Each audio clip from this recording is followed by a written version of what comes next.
Eh bien bonjour à tous, ici JPO aux commandes pour commenter une nouvelle game de StarCraft 2 avec aujourd'hui une game, un petit TVZ entre Ragat en bleu et un Terranin, un Zerg pardon, qui s'appelle Bonge et qui va jouer au sud en rouge. Et je suis avec Niki pour commenter cette game. Comment ça va mon Niki? Ah bah écoute, ça va plutôt bien. On est sur Merry-Go-Round pour se faire une petite game de notre cher Merry-Go-Round. Merry-Go-Round, yeah, rock and roll. Et on voit que le Zerg a déjà très mauvais signe à envoyer son Overlord du mauvais côté de la map. Il a envoyé du mauvais côté, il envoie un drone. Signe. Il envoie un drone scouté à 10. C'est peut-être signe d'une agression assez rapide. Là, il est monté à 11 drones. 11 drones, non, c'était parce qu'il a fait le petit... Il a fait un petit overlord extractor trick. Un extractor trick, pardon. Voilà, mais bon, ça change pas grand chose au développement, mais il a envie de scouter assez rapidement. Ouais, et donc il scoute du mauvais côté, donc double mauvais départ. Là, franchement, moi je prends ça comme un signe.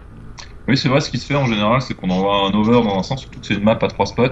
Donc on envoie un over sur une base et puis on envoie le drone de scout dans l'autre base. Voilà. Bon bah là, s'il avait fait ça, il aurait trouvé le terrain tout de suite. Il aurait pu voir qu'il y a une baraque qui est posée, il y a un gaz qui est posé, et qu'à partir de là, bon, c'est probablement parti sur du Reaper. Sur du Reaper, hein, pour changer.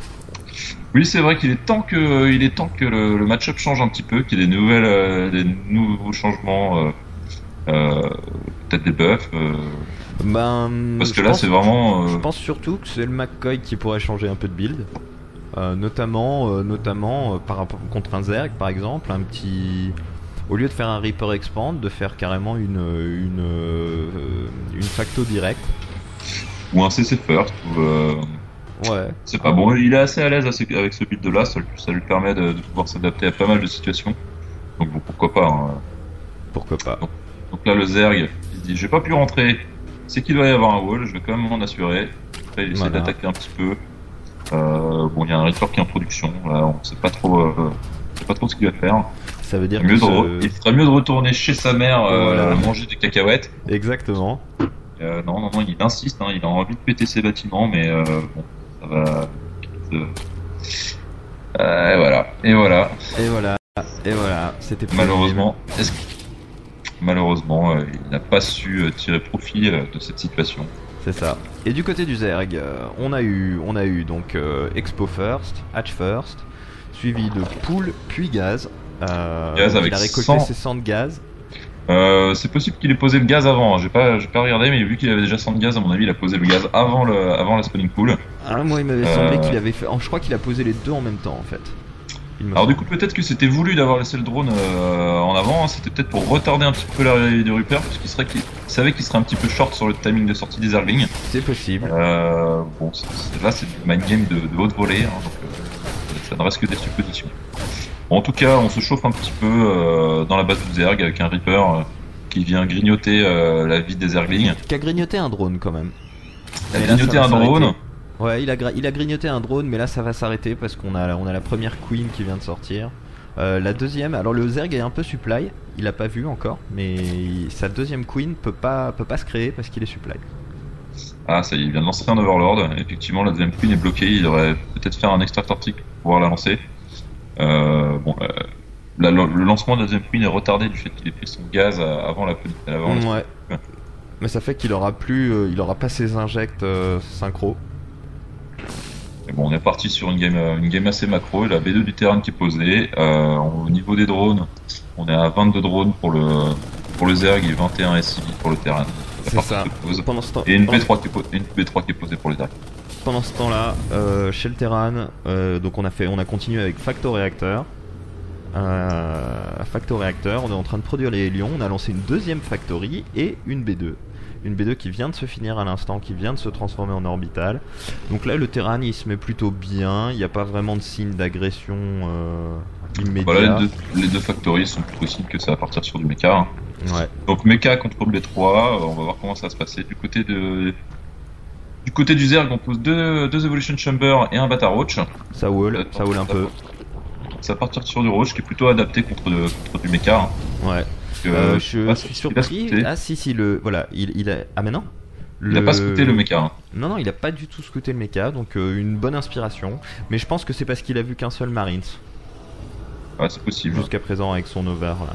C'est possible. Et donc là, on peut voir qu'il y a 2 réacteurs sur les factos, donc ça va partir sur du gros masse Hélion. Ça va brûler. Masse Hélion, on peut voir que la B3 est relativement ouverte. Donc si le Zerg se décomplexe et sort pas très rapidement des roaches, il va au devant de bande des illusions. Tout à fait. On a les Zerglings qui vont scouter, qui vont arriver juste après la sortie des Hélions. C'est pas wallé chez McCoy, donc il y a les Glings qui vont y aller. Et pendant ce temps-là, les Hélions, allez, c'est parti. Il n'y a pas de roach en production, il n'y a pas de roach en production. Il y a les 6 Hélions qui arrivent. Aïe. Le Zerg vient de s'en rendre compte, il va essayer de waller en catastrophe avec des Evolution Chamber.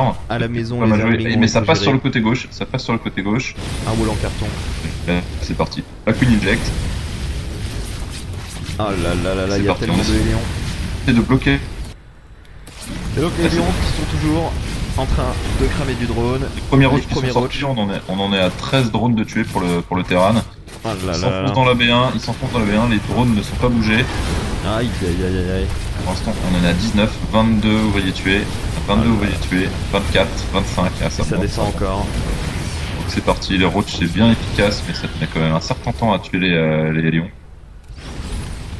Et les lions qui continuent le barbecue, ça continue de cramer tout sur son passage, oh là, ça aligne les drones. On essaie de défendre avec les drones du côté Zerg, c'est compliqué, 35 drones tués. Un carnage. On va faire un petit point ouvriers tués. Hein on est à 35 ouvriers tués, il en reste 21, donc on est à 21 drones pour le Zerg, 27 pour le Terran. Le Zerg est sur 3 bases, il peut se refaire assez rapidement. Mais bon, un run-by assez efficace. Là qui commence à sortir des mines. Aïe. Ça fait très mal pour le Zerg là, hein. Il a pris un gros coup. Pendant ce temps là, le McCoy a rajouté une autre factory avec un autre Laptech et il est en train de commencer les tanks. Donc va y avoir beaucoup de Hélions avec les tanks. On a une petite incursion de roach qui va venir tester le wall B2 du Terran. Les mines là il y a beaucoup de mines, il y a beaucoup de mines, sans doute. Qu'est-ce qu'il fait? Il attend. Est-ce qu'il l'a vu? Ah non, il l'a pas vu. Voilà. Hop, une mine qui tape de roach sans les tuer. Non, et derrière, on a le McCoy qui a rajouté un Laptech sur sa première baraque et qui a rajouté 3 baraques de plus. Donc là, il est en train de préparer une grosse armée sur 2 bases. Du côté de chez le Zerg, où on a aucune upgrade qui a été lancée. On a juste le 1 de défense du côté du Zerg. Et du côté du McCoy, on n'a pas encore d'Engineering Bay. Voilà, il vient de lancer la première. Ouais, du côté du Zerg, on est encore en train de droner. On est à 50, donc il a bien refait son retard. Par contre, il a absolument aucune armée. Donc au niveau de la pop, c'est à peu près équilibré, mais si le Terran décide d'attaquer, de partir avec un autre run-by des Lions. Ça va être compliqué pour les Zerg pour le reste de la partie. Et les roaches sont hors de position là. Mais l'Overlord a scouté la transition BioBall avec réacteur, Laptech, etc. Donc c'est vu, il sait qu'il y a du maraudeur. Ça va être un push Hélion maraudeur. Du côté du choix technologique du Zerg, on vient seulement de lancer le tier 2. On récolte pour l'instant sur 5 gaz, on pose le 6ème. Ouais. Donc on va voir sur quelle stratégie va partir le Zerg. Voilà, il est quand même pas mal en retard. Il est pas mal en retard. Il vient de poser 2 macro hatch là, plus son banning nest. Mais là il a toujours pas de troupes, là il faut qu'il commence à prod parce qu'il a vraiment pas de troupes. Et je sens que le McCoy va commencer à être fébrile. Voilà, ça commence à le démanger. Hein. Il a lancé le flamme bleu pour cramer encore plus facilement les Zerglings. On a le Steam qui va se terminer. Et surtout, là, il a posé une B3. Et je pense que quand sa B3 va être finie, ça va être le moment du go. Quand la B3 va se terminer et qu'il va la poser pendant qu'il attaque. Pendant que les roaches du Zerg se masturbent allègrement sur la map. Ouais, alors c'est parti pour le push avec masse mine, masse Hélion. On va voir comment ça se passait, mais là le Zerg est mal. Hein. Ouais, Au niveau du ça va choix arriver technologique, dans la il est V3. parti sur les zones grandes d'attaque, donc a priori il était parti sur un Roach Zergling. Il y a Mais pas là de ça va être banning, compliqué. Ça va être compliqué. il y a pas de banning. Même sur le creep, les lions. Ah bah défoncent les Zerglings complètement n'ont leur aucune Zergling. chance contre autant des lions. Et là ça va être très compliqué. On retire les drones. Ah les drones qui se font cramer, le flamme bleue qui vient de se terminer, les renforts de Zerglings qui se font brûler la face. Et là c'est terminé, hein. Là, concrètement. On a des roaches encore en préparation, parce qu'il a quand même pas beaucoup de maraudeurs. Bon, il va essayer de quand même se refaire sur sa B4 qu'il avait posée. Il a abandonné complètement sa B3. Il va essayer de se refaire en population. On a 12 roaches de Il y a plus. les autres grades d'attaque qui sont bientôt prêtes. Des banlings en préparation également. Donc il va essayer de repousser ça avec Roach Zergling Banling et puis tout mettre sur une contre-attaque. Ça va être très compliqué. Hein. Ça va être compliqué, mais le Zerg avec un bon engagement peut encore survivre à cette vague. Il n'y a pas le speed banning, Non, il n'y a pas le speed banning. il est toujours pas lancé. Donc là, il Le va falloir McCoy miser garde les mines. sur une erreur d'intention du Terran. Mais, Et on a voilà, la troupette de renfort qui arrive, la grosse bioball. Et puis la B3 qui va pas tarder à être posée. le Zerg qui est pas stressé hein, puisqu'il refait une fournée de 10 drones. Donc il se dit c'est bon, là j'ai mes Roach Zergling Banling, je peux tenir à peu près n'importe quoi. Ouais, S'il y a là, un au petit- niveau de la pop. Il y a un hein. petit peu de micro, il y a tellement de lions, avance. lions, je pense que l'armée de lions pourrait presque fumer l'armée de Roach à elle seule. Allez c'est parti pour l'engagement, non pas Presque. encore. On se gratouille, on se frottouille, on se fait des guili. On siège de temps, on positionne les enterre mines. Et là c'est parti pour l'engage. Non, il va faire une canne à pêche là. Regarde, il essaye de Petite ramener canne à pêche. il essaye de ramener les troupes sur les mines en fait. Attention, qu'est-ce qu'il fait?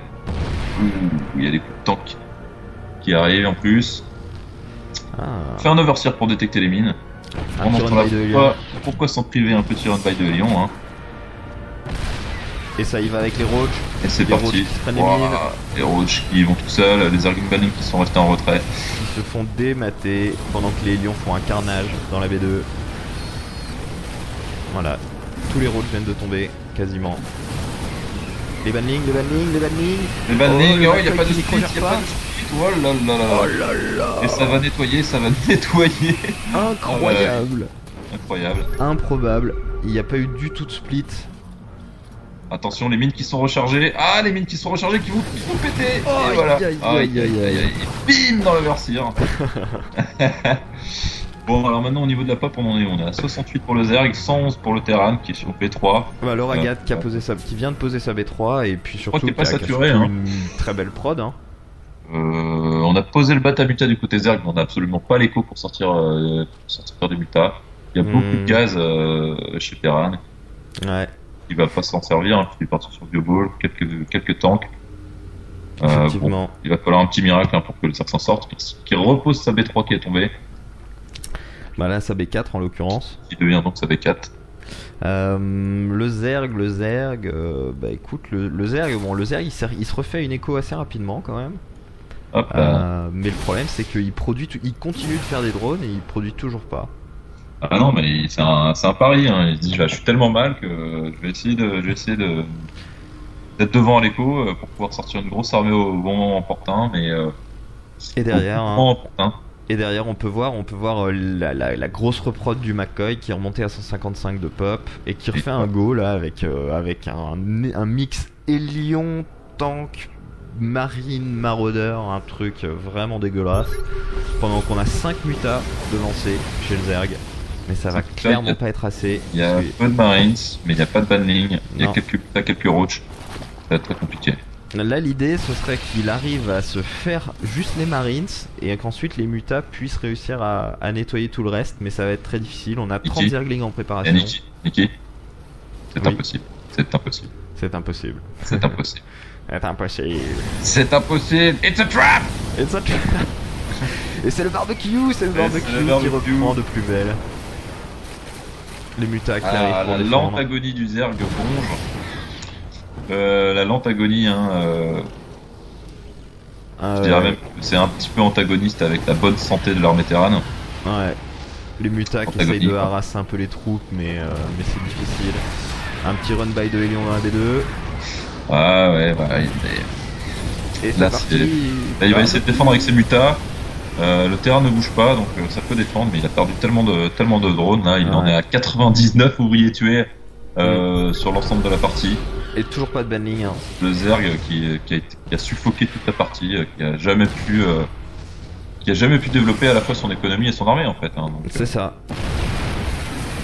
Allez, c'est parti, on engage avec les mutas, mais il y a trop de marines. Ah, On essaie de micro-gérer les mutas comme on peut. Bon, le Zerg est pas mauvais, hein.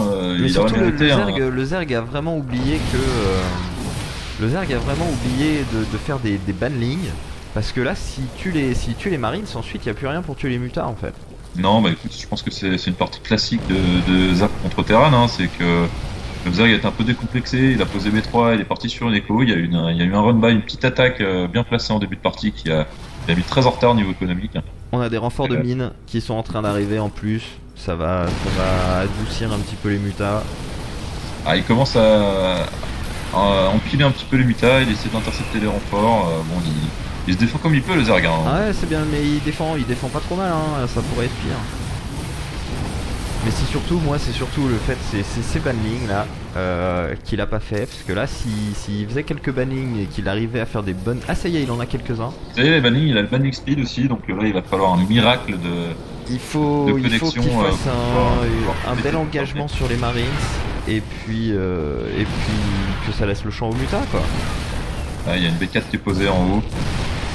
Et là il va tout miser sur cette attaque là. Ah, ça va être très difficile, ça y va, c'est parti. Allez, c'est parti, l'engage. Aucun split du côté du Terran. Les connexions pas terribles, les bannings ça va pas être assez. Les bannings ont plutôt explosé sur les maraudeurs. Et c'est le GG de Bonge. C'est le GG de Bonge. Bonge qui a pas résisté face au rouleau compresseur. Le rouleau compresseur Terran. Voilà. Ah ouais, un très beau run by de Lyon qui a plié la partie assez rapidement. Ah ouais, mais surtout il en a fait plusieurs, donc il l'a bien gardé occupé, il l'a bien forcé à rester à droner. Non, c'était une belle game, et puis on peut dire quand même une belle défense de son adversaire. Et puis avec une petite originalité dans le build, hein, puisqu'on reprochait son manque d'originalité en début de partie, finalement il a fait un petit mix entre du mecha et du bioball qui a été vigoureusement efficace. Effectivement, c'était sale mais c'était efficace. Une bien belle partie en tout cas. Eh bien mon JPO, comme toujours, hein, un plaisir de faire ces games avec toi. C'était un plaisir, tout à fait. Et puis on s'en refera une petite série, un de ces quatre. Bien sûr. Et GG à Ragat, hein, on oublie souvent de le dire, mais GG à Ragat. GG à Ragat. Un gros GG mon Ragat. Et ben des bisous à tous, et puis on se retrouve bientôt pour une next game. Gros bisous. Allez, bye bye. Salut, ciao. Ciao ciao.